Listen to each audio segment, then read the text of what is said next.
धन्यवाद अध्यक्ष महोदय। नापिकी आणि कर्जामुळे महाराष्ट्रातील शेतकऱ्यांचा जो आत्महत्येचा आकडा आहे तो दिवसेंदिवस वाढत आहे आणि तो फार चिंताजनक आहे।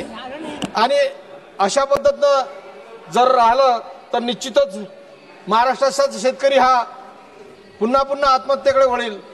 महाराष्ट्र सरकारने निवडणुकीच्या पूर्वी त्यांना कर्जमाफीचं त्यांच्या जाहीरनाम्यात आश्वासन दिलं होतं, परंतु आजपर्यंत या महाराष्ट्र सरकारनं आमच्या देवाभाऊनं कर्ज अजून माफ करण्याचं कुठलाही विषय घेतला नाही, कुठली तारीख दिली नाही, फक्त माफ करू एवढंच बोलतात।